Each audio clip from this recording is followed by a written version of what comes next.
Okay, we've talked quite a bit about what each of us can do about the climate crisis. This has included personal actions, climate activism, becoming politically active, communication, and so forth. In terms of personal actions, we've talked about largely plant-based diets, food waste, automobile ownership, air travel, minimalist approach to stuff, and so forth and so forth. But what if you wanted to jump ahead to the end game?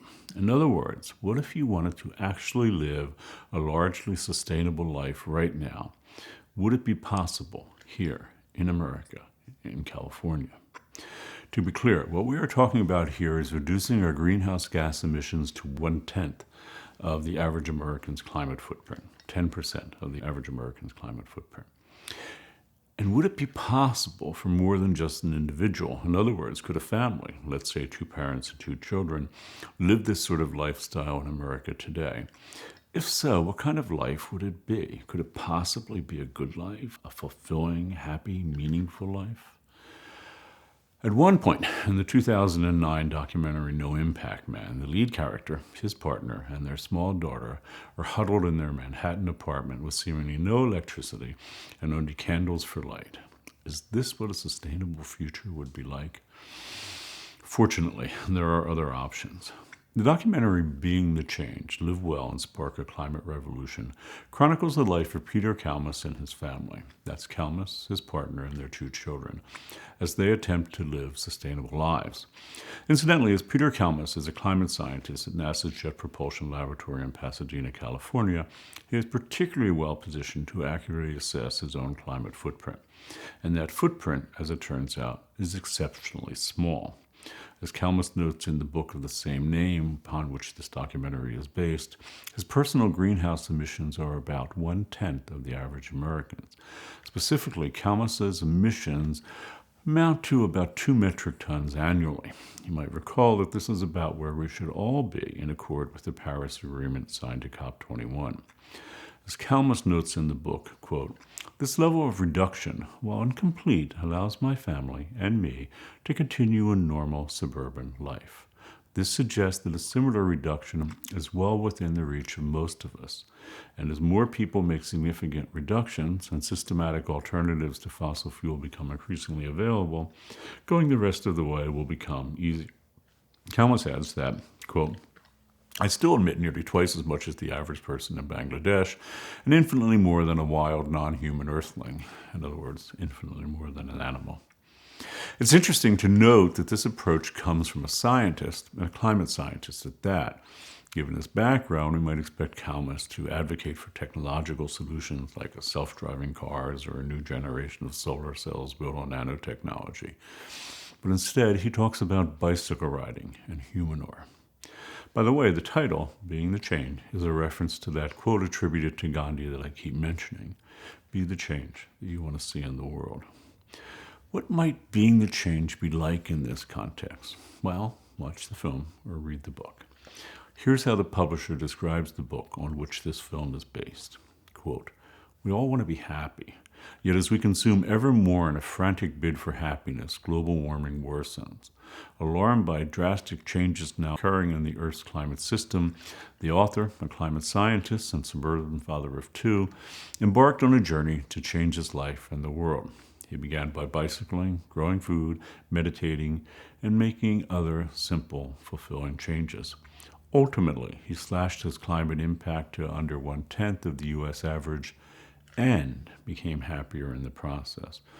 Being the Change explores the connection between our individual daily actions and our collective predicament. It merges science, spirituality, and practical actions to develop a satisfying and appropriate response to the global warming. The core message is deeply optimistic. Living without fossil fuel is not only possible, it can be better." Wait, living without fossil fuel is not only possible, it can be better? Really?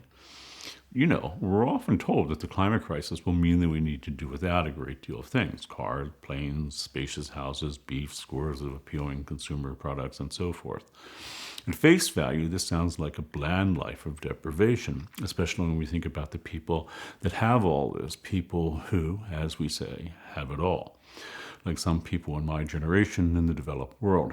Moreover, influencers, the people that we are encouraged to want to be, unabashedly flaunt the fact that they have mountains of stuff. Consequently, it may seem that the road to happiness is paved with carbon, or more accurately, that you need to be responsible for the release of literally tons of carbon per month if you want it all, if you want happiness. Peter Kalmus, in his own humble way, boldly suggests otherwise.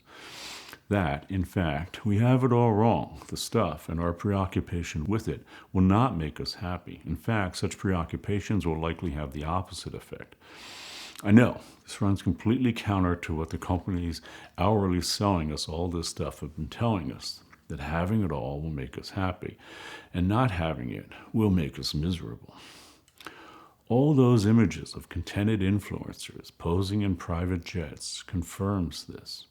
Not only does Peter Kalmus believe, from personal experience, otherwise, a range of people are now coming to the same conclusion. Our other film, the film Tomorrow, it's Damien in French, documents the lives and efforts of some of these people. Here's what the filmmaker has to say about this film. Quote, "Today, we sometimes feel powerless in front of the various crises of our time. Today, we know that answers lie in a wide mobilization of the human race. Over the course of a century, our dream of progress, commonly called the American dream, fundamentally changed the way we live and continues to inspire many developing countries. We are now, however, aware of the setbacks and limits of such development policies. We urgently need to focus our efforts on changing our dreams before something irreversible happens to our planet. Today, we need a new direction, a new objective, a new dream."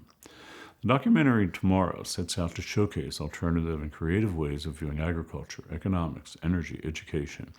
It offers constructive solutions to act on a local level to make a difference on a global level.